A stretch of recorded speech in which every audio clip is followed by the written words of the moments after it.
నమస్తే అండి. నమస్కారం సార్. ఇప్పుడు జగన్మోహన్ రెడ్డి ఈ దోపిడీ దొంగతనాలు రాష్ట్రం దేశం దాటి ఎల్లలు దాటి ఖండాలు దాటి అమెరికాను కూడా తాకాయి.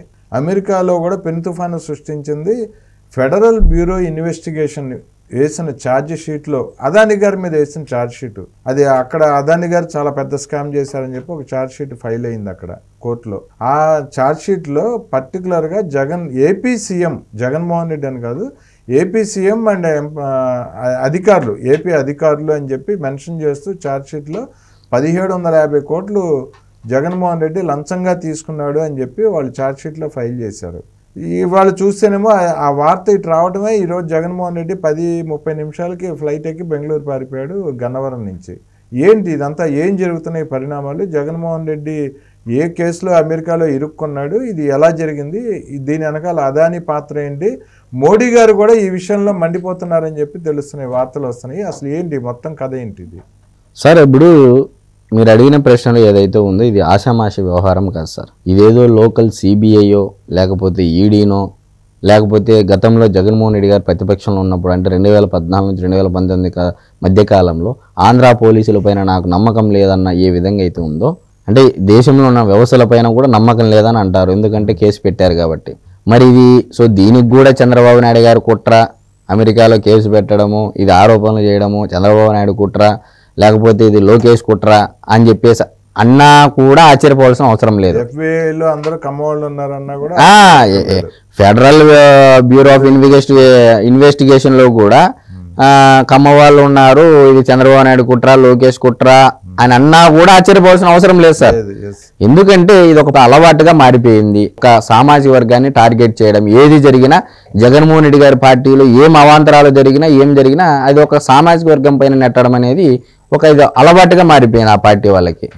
అది పక్కన పెట్టినట్లయితే జగన్మోహన్ రెడ్డి గారు అంటే చివరిగా ఎలక్షన్లకు ముందు ఈ సెట్టింగ్ వేశారు కదా సార్, వెంకటేశ్వర స్వామి సెట్టింగ్. ఆ రోజు ఒక పాట పాడించుకున్నారు సార్ పక్కనే కూర్చొని, అంటే భారతిరెడ్డి గారు జగన్మోహన్ రెడ్డి గారు కూర్చొని, ఫెను తుఫాను తల్లోంచి చూసే తొలి నిప్పు కనమ్మ తడే అని చెప్పేసి ఒక పాట పాడించుకున్నారు సార్. అది పాడుతూ ఉంటే సింగరు జగన్మోహన్ రెడ్డి గారు మురిసిపోతా ఉన్నారు. మరి FBI తలొంచి చూసే తొలి నిప్పు కనం మన జగన్మోహన్ రెడ్డి గారు సార్. ప్రపంచం అంటే ఇంతకుముందు లాస్ట్ టైం ఏమన్నానంటే దేశం మొత్తం మన వైపు చూసేలా చేస్తానని చెప్పేసి హామీ ఇవ్వడం జరిగింది. జగన్మోహన్ రెడ్డి గారు ఇచ్చినటువంటి 730 హామీల్లో ఎన్ని హామీలు నెరవేర్చారో అది సంగతి పక్కన పెడితే, అసలు చెప్పకపోయినా చేసి చూపించిన హామీ ఏదైనా ఉందంటే అమెరికాను కూడా మన వైపు చూసేలా చేయడం సార్. మరి ఇది హామీ అయితే చెప్పలేదుగా జగన్మోహన్ రెడ్డి గారు. మరి అమెరికాలో ఉన్నటువంటి FBI కూడా నా వైపు చూసేలా, అంటే నా వైపు అంటే ఆంధ్ర రాష్ట్రం పరువు పోయేలా, దేశం పరువు పోయేలా, ఎలాగో నేను నిండా మునిగిపోయినాను, మాసిపోయిన బట్టలు వేసుకున్నాను, ఏడ కూర్చుంటే ఏముంది, నిండా మునిగినోనికి చలి అయితే ఏంది, ఎండ అయితే ఏముంది, వాన అయితే ఏముంది సార్. ఎక్కడ చేయడానికైనా ఏం చేయడానికైనా వెనకాడు అన్నిటికీ సిద్ధపడే ఉంటాడు. మరి ఇప్పుడు ఈ 1750 కోట్ల స్కామ్ అనే దానికంటే చెప్పుకోవడానికి సిగ్గుచేటు సార్. మనం గత కొన్ని రోజుల నుంచి మొత్తుకుంటా ఉన్నాం. ఏమని? విద్యుత్ యూనిట్ 4 రూపాయలు ఉండేది, ఆ PPL రద్దు చేసుకొని విద్యుత్ ఒక యూనిట్ 12 రూపాయలకి ఎందుకు వీళ్ళు కొనుగోలు చేస్తున్నారనేది చెప్తా ఉన్నారు చంద్రబాబు నాయుడు గారు. అది ఇది దీని దొంగ FBIలో తేలింది సార్.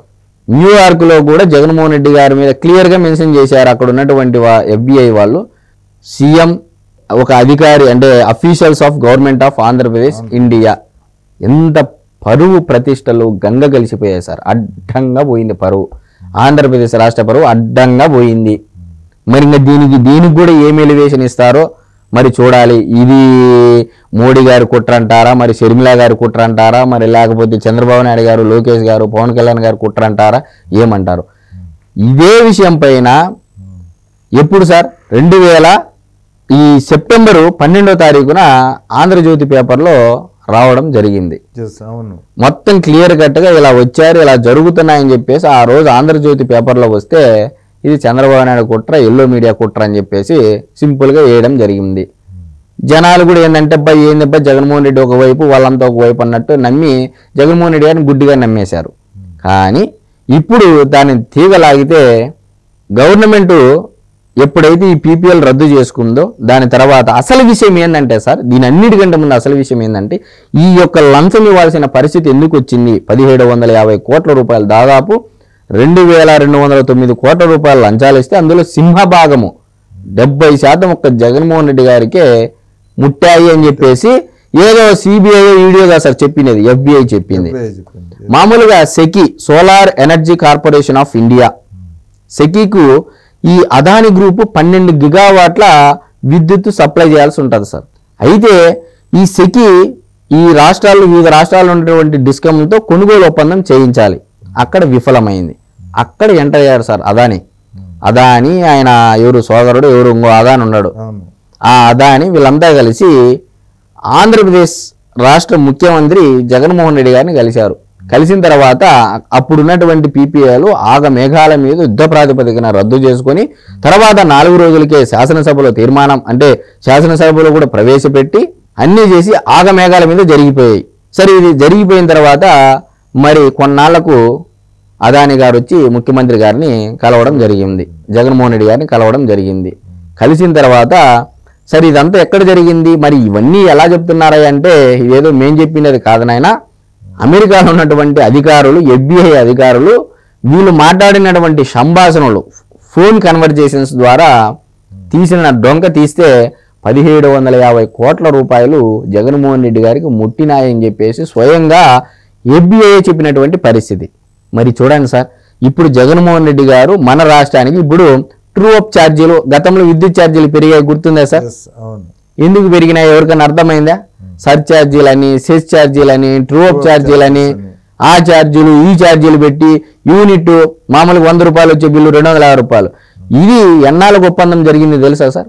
25 ఏళ్ల పాటు వసూలు చేయడానికి చేసుకున్నటువంటి ఒప్పందము.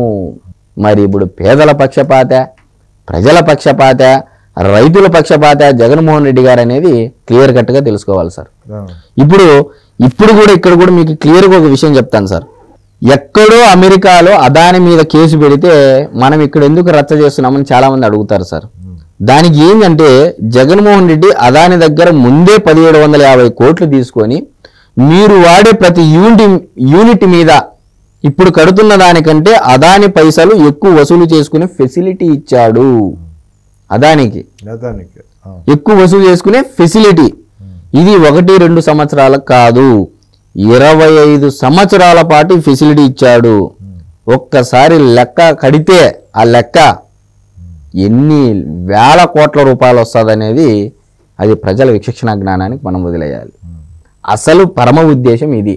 జగన్మోహన్ రెడ్డి గారు గతంలోనే ముఖ్యమంత్రి పదవి కోసము 1500 కోట్ల రూపాయలు అప్పట్లో కేంద్రంలో ఉన్నటువంటి సోనియా గాంధీ గారికి ఆఫర్ చేశాడు అంటే నమ్మలే, ఎవరు నమ్మలే.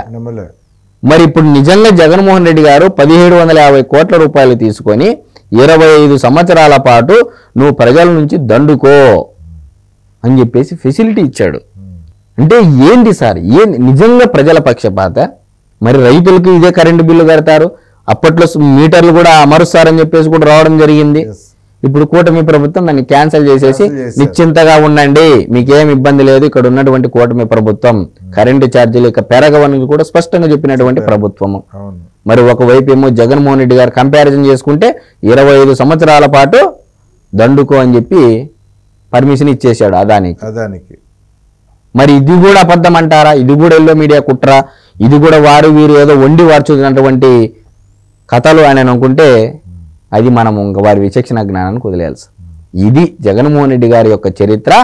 రాష్ట్రం దాటి, దేశం దాటి, ఖండాంతరాలు కూడా దాటి ప్రపంచంలోని అగ్రగామి దేశమైనటువంటి అమెరికాలో కూడా మన జగన్మోహన్ రెడ్డి గారి కీర్తి ప్రతిష్టలు వెలువొందుతున్నాయి కేసుల రూపంలో. అంటే ఇప్పటికీ కూడా చాలా మంది గుడ్డిగా నమ్మే ప్రజానికము, ఆ 40% ఓటు బ్యాంక్ వేసినటువంటి ప్రజానికము ఆలోచన చేయాలని చెప్పేసి నేను కోరుకుంటున్నాను సార్. ఓకే అండి, థ్యాంక్ యూ అండి, నమస్తే.